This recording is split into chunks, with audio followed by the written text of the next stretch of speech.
అలక్ష్మిని వచ్చేట్టు చేస్తాయి ఉగ్రభూతాలు.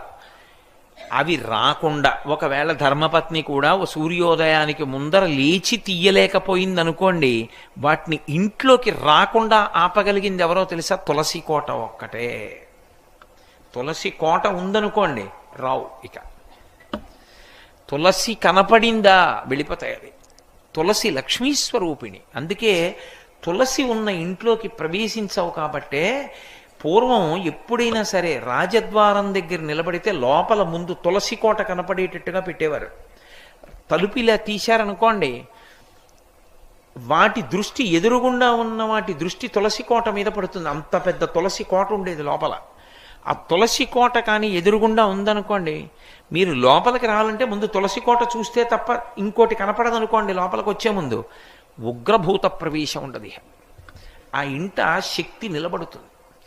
కారణం ఏమంటే ఆ తులసికి ఉండేటటువంటి శక్తి అటువంటిది.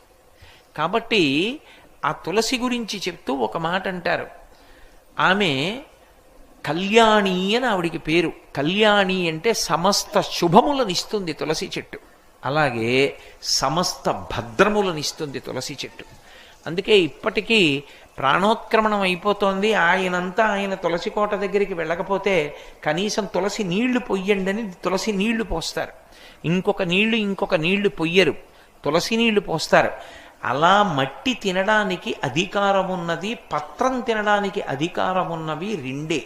ఒకటి తులసి, రెండు మారేడు. అసలు నేను సరిగ్గా క్రమంలో చెప్పాలంటే ముందు మారేడు, వెనక తులసి. అంత గొప్పది తులసి చెట్టు. తులసి ఆరోగ్యానికి కూడా అంత అవసరం. పూర్వం ఇంట్లో ఇప్పుడు తులసి ఎందుకు ఉంచుకునేవారంటే, పైనుంచి వాంతి కానీ కింద నుంచి అతిసారం కానీ జరిగితే ఆపగలిగినది తులసి చెట్టు ఒకటే. వెంటనే తులసి వేసేవారు. చెవి సంబంధమైన ఏదైనా వస్తే తులసి రసం పోసి ఇంద్రియాన్ని కాపాడతారు. ఎందుకంటే చెవి ప్రధానం. చెవియే జ్ఞానమునకు కారణం. ఇప్పుడు ఇక్కడ మీరు కూర్చుని ఏదైనా నా దగ్గర తెలుసుకోవాలి అంటే చెవి ప్రధానం. ఈ చెవిని రక్షించుకోవడానికి తులసి రసం పోస్తారు. ఏదైనా నొప్పో ఏదో వస్తే తులసి రసం పోస్తే చెవిని కాపాడుతుంది తులసి. అంత గొప్పది ఆయుర్వేదంలో. అందుకే తులసి చెట్లు ఉన్న చోట మీరు సాధారణంగా చూడండి, దాన్ని గొంగళి పురుగులు ఇటువంటివి ఆవహించవు. పైగా దానికి నిలవదోషం లేని పువ్వు. యథార్థంగా చెప్పాలంటే మీరు ఇవాళ సాయంకాలం తెచ్చిన పువ్వు రేపు పొద్దున్న పువ్వు చేయకూడదు. సూర్యోదయానికి వికసించిన పువ్వు తీసుకొచ్చి పువ్వు చేయాలి. చైతన్య కుసుమ ప్రియా అని పేరు. అలా చేయాలి తప్ప ఇవాళ రాత్రి పువ్వులు కొని రేపు పొద్దున్న పూజ చేస్తానండి అంటే ఆ పూజని పూజగా స్వీకరించారు దేవతలు. ఏదో తప్పక పట్టణాల్లో ఉన్నామండి, కొద్దిగా నీళ్లు జల్లుతాం, అందుకే తద్దోష నివారణార్థం కాసిన నీళ్లు జల్లి పూజ చేస్తాం. ఇప్పుడు నా ఇంట్లో పూల మొక్కలు తెమ్మంటే ఇప్పుడు నన్ను పువ్వులు పూజ చేయమంటే ఎక్కడ చేయను. అలా లేకపోతే అక్షతలు చేయమని చెప్పింది శాస్త్రం. కానీ దానికి బదులుగా ఏదో కాసి నీళ్లు జల్లి పువ్వులు పూజ చేయడం. తులసికి ఒక లక్షణం ఉంది. అయితే తులసి ఎప్పుడు పడితే అప్పుడు కొయ్యకూడదు. కొన్ని తిథులు ఉన్నాయి. ఆ తిథుల్లో తులసి చెట్టును ముట్టుకోకూడదు, పత్రి కొయ్యకూడదు. ఆ తులసి తెచ్చి ఇంట్లో ఉంచుకుంటే మీరు కొన్నాళ్ల పాటు పూజ చేయొచ్చు. అందుకే సాధారణంగా ప్రయాణంలో ఉన్నప్పుడు ఏం చేస్తారంటే ఇంత తులసి ఇన్ని మారేడు దళాలు పెట్టిలో పెట్టుకుంటారు. పూజా పెట్టిలో పూజ పెట్టని ఒకటి ఉంటుంది. ఎవరికైనా అలవాటు ఉంటేను, బట్టలు తప్ప అవన్నీ ఎందుకండి మాకు అనుకునే వాళ్ళకి అవన్నీ ఎందుకు, కాసిన మారేడు దళాలు కలిసిన తులసి పెట్టుకుని తాను ఎక్కడున్నా దీంతో పూజ చేస్తాడు. వాటికి నిలవదోషం లేదు. మారేడుకు మరీ ఎక్కువ, అవి ఎండిపోయినా చేయొచ్చు. కాబట్టి ఇన్ని శక్తులు ఉన్నది.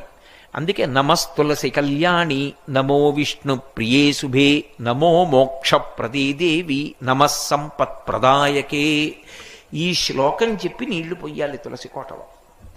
ఎందుకు పోస్తారు అంటే తులసి ఒక్క దాంట్లో తులసి కోటలో నీళ్లు పోశారండి అంటారు. ఇళ్లల్లో చూడండి. అలా అనడానికి కారణం ఏమిటో తెలుసా? అనేకమైనటువంటి చెట్లు ఏడుస్తాయి ఒక ఇల్లు కట్టుకుంటే. మనం ఎందుకు ఏడుస్తాయంటే చెట్లకి ప్రాణం ఉంటుంది. ఆ ప్రాణం కూడా వాటికి ఎలా ఉంటుందంటే అది తొందరగా వ్యానం విడిచిపెట్టదు దాన్ని, అది పట్టుకుంటుంది చెట్టుని.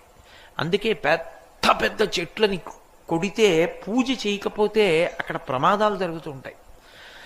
ఆ చెట్టుని పడగొట్టి కోసి తెచ్చి చిత్రియ పట్టి మనం తలుపులు కిటికీలు పెడతాం. అవి ఏడుస్తాయి. నన్ను ఇలా తీసుకొచ్చి పెట్టాడు, పచ్చగా చెట్టుగా ఉండేదాన్ని నరికి తెచ్చాడని. అవి పడుతున్న బాధ పోవాలంటే వాస్తుహోమం చేసి గృహప్రవేశం చేస్తారు. రామాయణంలో రాముడే చెప్తాడు, దీర్ఘాయుష్మంతుడు కావాలి, ఇంట్లో ఉన్న యజమాని సంతోషంగా ఉండాలి అంటే తప్పకుండా వాస్తుహోమం చెయ్యాలి అని చెప్తాడు లక్ష్మణస్వామితోటి. కాబట్టి ఆ చెట్లకి ఇన్ని చెట్లు నరికి తెచ్చి ఇంట్లో కిటికీలు తలుపులు పెట్టుకున్నటువంటి దోషం విరిగిపోవాలంటే కొన్ని చెట్లు పెంచి నీళ్లు పొయ్యాలి. అన్ని చెట్లు పెంచడానికి నీకు ఇల్లు లేకపోతే తులసి కోటలో ఇన్ని నీళ్లు పోస్తే చాలు. ఇన్ని నీళ్లు పోస్తే అన్ని చెట్లు నరికిన పాపం పోతుంది, ఈ చెట్లు సంతోషిస్తాయి. ఒక్క తులసి చెట్టుకి నీళ్లు పోసాడు చాలు, మేము వీడి ఇంటికి కిటికీలుగా తలుపులుగా ఉంటామని కోరుకుంటాయి. అందుకే తులసికి నీళ్లు పొయ్యాలి. ఇళ్లల్లో తులసి కోట ఉంచుకుని తప్పకుండా నీళ్లు పోస్తూ ఉంటారు. నమస్తులసి కళ్యాణి, ఆమె కళ్యాణి, సమస్తమైనటువంటి మంగళములకు కారణము. నమో విష్ణు ప్రియే శుభే, ఆమె విష్ణువుకి ప్రియపత్ని. లక్ష్మియే తులసిగా ఉంటుంది లోకంలో, లక్ష్మీదేవి అంశ. అందుకే బ్రహ్మగారు వరం ఇచ్చాడు. సరే, జలంధరోపాఖ్యానానికి ముందు తులసి యొక్క వృత్తాంతంలో ఆయన ఇచ్చిన వరాలలో ఉంది, నువ్వు లక్ష్మీ స్వరూపిణివి అని. కాబట్టి నమస్తులసి కళ్యాణి, నమో విష్ణు ప్రియే శుభే, నమో మోక్ష ప్రదీదేవి. ఆ తులసి కోట మోక్షాన్ని ఇస్తుంది. ఎందుకు ఇస్తుంది నేను ఇందాక మీతో చెప్పా. ఇవ్వడానికి కారణం ఏమిటంటే తీర్థములన్నీ దాని మొదట్లోకి వచ్చి నిలబడతాయి. ఎందుకు వస్తాయో తెలుసా? ఒక ఆయనకి చిన్నతనంలో భక్తి వచ్చిందండి. ఆయన తీర్థాలకు వెళ్ళాడు, పుణ్యక్షేత్రాలకు వెళ్ళాడు, స్నానం చేశాడు. ఒక ఆయన సరి అయిన మార్గంలో నడవలేదు. కానీ వయసు ఉడిగిపోయిన తర్వాత తెలుసుకున్నాడు, అరే రే తీర్థం ఎంత గొప్పదిరా, ఎప్పుడు చేయలేదు నేను తీర్థస్నానం, పాడు చేసుకున్నాను రా అని బాధపడ్డాడు. ఇప్పుడు ఎలా మళ్ళీ కిందకి వెళ్ళగలడా? ఓపిక వస్తుందా? వెళ్ళి స్నానాలు చేయగలడా? చేయలేడు. ఆయన ఆర్తి తీర్చడానికే తీర్థములన్నీ తులసి కోట మొదట్లో ఉంటాయి. ఇప్పుడు ఆ నీళ్లలో, తులసిలో నీళ్లు పోస్తే ఆ మొదట ఉన్న మట్టి అందులోకి వస్తుందా? ఆ నీళ్లలో వేళ్లు పెట్టి ఇలా అనుకున్నాడు అనుకోండి, సమస్త తీర్థ స్నానం చేసినట్టే. అందుకే అంత గొప్పగా శాస్త్రం కిందకి దిగొచ్చింది, అనుగ్రహించారు దేవతలు. తులసి కోట ద్వారా అనుగ్రహించారు, తులసి మొక్క ద్వారా అనుగ్రహించారు. ఆ తులసి లక్ష్మీస్వరూపం కనుక శ్రీ మహావిష్ణువు అత్యంత ప్రీతి. అయితే ప్రీతి అన్న మాటలో మీరు ఒకటి అర్థం చేసుకోవాలి. ఆయనకి తులసి అంటే ఇష్టం, రావంటే ఇష్టం లేదు, అలా ఉండదు. ఒకటి ఇష్టం అంటే ఒకటి ఇష్టం లేదనేనా కదా దాని అర్థం. నాకు జంతికలంటే ఇష్టం అండి అన్నాను అనుకోండి, నాకు ఇష్టం లేనిది కూడా ఒకటి ఉందనేనా దాని అర్థం. మీకేమి ఇష్టం అండి అని అడిగారు అనుకోండి, నేను నవ్వు నవ్వి నాకు ఇష్టం కాంది లేదండి అన్నాను అనుకోండి, అన్నీ ఇష్టం అని అర్థం కాదు. విష్ణువుకి తులసి అంటే ఇష్టం అని నేను అన్నాను అనుకోండి, అంటే ఇష్టం లేనిది ఏదో ఉందనేనా అర్థం. ఓటి ఇష్టం లేనివాడు విష్ణువు ఎందుకు అవుతాడు? పరమేశ్వరుడు ఎలా అవుతాడు? ఆయనకి ఇష్టం కాదు తులసి. తులసి మన అదృష్టం. ఎందుకో తెలుసా? లక్ష్మిని నారాయణునితో చేర్చడం కళ్యాణము ద్వారానే సాధ్యం.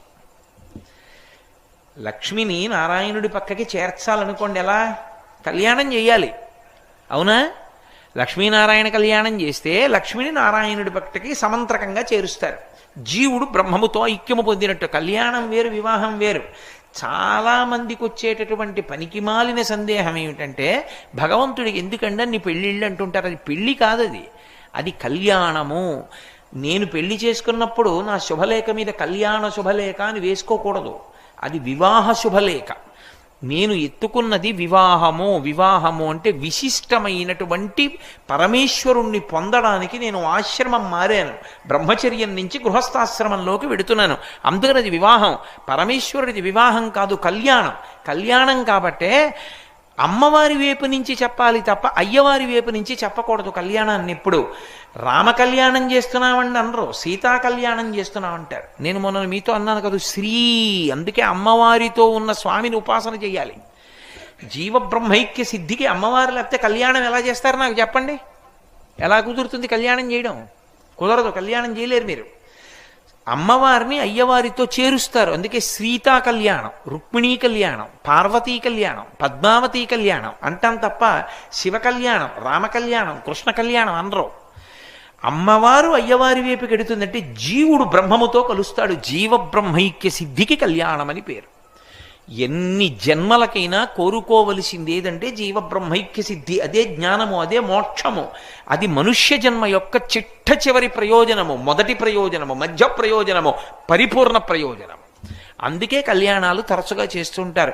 ఎక్కడ చూసినా కళ్యాణం అండి, కళ్యాణం అండి, కళ్యాణం అండి అంటూ ఉండడం, కళ్యాణం టికెట్లు కొనుక్కుంటూ ఉండడం, కళ్యాణం చేయించుకుంటూ ఉండడం, నేను కళ్యాణం చేసి వచ్చానండి అంటూ ఉండడం ఎందుకు వచ్చింది?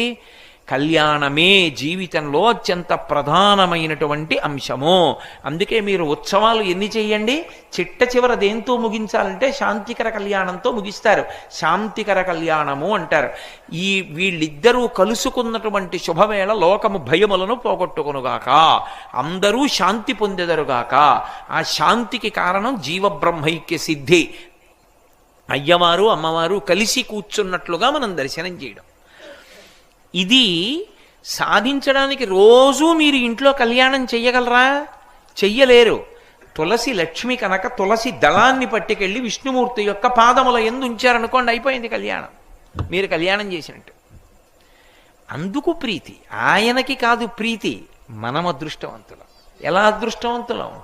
తులసి దళాన్ని తీసుకెళ్ళి విష్ణువు పాదం మీద వేస్తే లక్ష్మిని నారాయణునితో చేర్చిన ఫలితాన్ని పొందేశాం. కళ్యాణం చేసేసినట్టు. మెడలో మాల వేస్తారు, తులసి మాల వేస్తే ఆయన వక్షస్థలమునందు ఉంటుంది లక్ష్మి. ఆయన చాలామంది ఒక మాట అంటూ ఉంటారు, మీరు ఎప్పుడైనా శ్రీ మహావిష్ణువు యొక్క మూర్తిని చూస్తే లక్ష్మీదేవి కాళ్ళ దగ్గర కూర్చుని ఉంటుంది. ఏమండి, భగవంతుడు కూడా ఇలా ఉంటాడేమిటండి? భార్యని ఏదో పక్కన కూర్చోబెట్టుకునో ఏదో కాకుండా తీసుకెళ్ళి కాళ్ళ దగ్గర కూర్చోబెట్టుకుంటాడు. ఎప్పుడు లక్ష్మీదేవిని చూడండి కాళ్ళు ఎత్తుతూనే ఉంటుంది. ఏంటంటే అలా మొగుడు కాళ్ళు పడుతూనే ఉండాలా భార్యలంటే అంటారు. మీరు జాగ్రత్తగా అర్థం చేసుకోండి, విష్ణువు ఎప్పుడూ లక్ష్మీదేవిని నా కాళ్ళు పట్టు అని అడగలేదు. ఆమె పడుతుంది కాళ్ళు. కాళ్ళు పట్టడం అన్న మాటకు అర్థం ఏంటంటే ఆయన ఇటు వెడతాడో ఆమె అటు వెడుతుంది. అటు వెడుతుంది కాబట్టి తనని అనువర్తించింది కాబట్టి ఆమెకి ఆయన అంటే అంత ప్రీతి కాబట్టి ఇప్పుడు విష్ణువు ఎక్కడ పెట్టుకున్నాడు? ఆవిడ్ని గుండెల్లో పెట్టుకున్నాడు.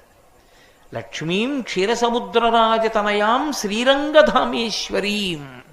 ఆమె శ్రీరంగనాథుని యొక్క హృదయ భాగమునకు చేరింది, గుండెల్లోకి చేరింది. ఎందుకు? పాదాల దగ్గర కూర్చుంది కాబట్టి, అనువర్తించింది కాబట్టి. అలా విష్ణువు ప్రతిజ్ఞలో ఒక ప్రతిజ్ఞ, ఏకేన తులసిమాత్ర దళేనాపి నరోత్తమా పూజయేత్ భక్తిభావేన తం రక్షామీతి మత్మనః అని. నేను నిజంగా ప్రీతి పొందాలి అంటే నువ్వు నాకు ఎన్ని పువ్వులు తెచ్చి పూజ చేస్తున్నావు, ఎన్ని బంగారు కవచాలు పెడుతున్నావన్న దానితో నేను సంతోషపడను. నువ్వు పరమ ప్రేమతో ఒక్క తులసి దళాన్ని తీసుకొచ్చి నా పాదాల మీద పెట్టు, నేను పరిపూర్ణమైన తృప్తి పొందుతాను. తులసి మీకు ఏదో కష్టపడి సంపాదించవలసినటువంటిది కాదు. తులసి ఎక్కడ పడితే అక్కడ మురుస్తుంది. ఒక్క తులసి దళాన్ని ఆయన పాదముల మీద వేస్తే, భక్తితో వేస్తే ఆయన పొంగిపోతాడు. అదే ఏడుకొండల వాడి కథ. ఒకానొకప్పుడు తొండమాన్ చక్రవర్తి వెంకటేశ్వర స్వామితో మాట్లాడేవారు. వెంకటేశ్వర స్వామి కూడా మాట్లాడుతుండేవారు. మీరు నన్ను నమ్మగలిగితే నేను మీతో ఒక సత్యం చెప్తా, వెంకటేశ్వర స్వామి ఇప్పటికీ వింటారన్నీ. అన్నీ తెలుసు ఆయనకి, అన్నీ తెలుసు.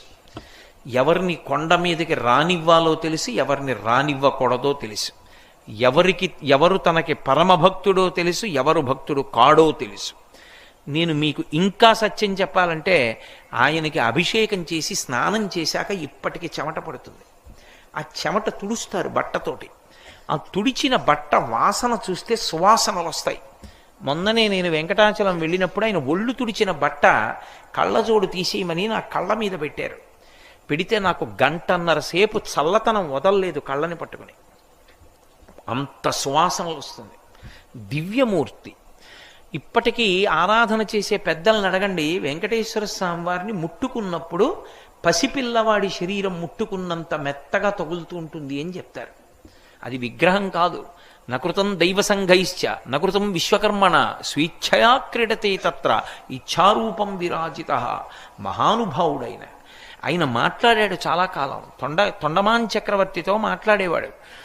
ఒకప్పుడు తొండమాన్ చక్రవర్తి వచ్చి అహంకారం ప్రదర్శించాడు, నేను రోజు బంగారు తులసి దళాలతో పూజ చేస్తానన్నాడు. మరునాడు వెళ్ళేటప్పటికీ ఆయన కాళ్ళ మీద బంగారు తులసి దళాలు లేవు.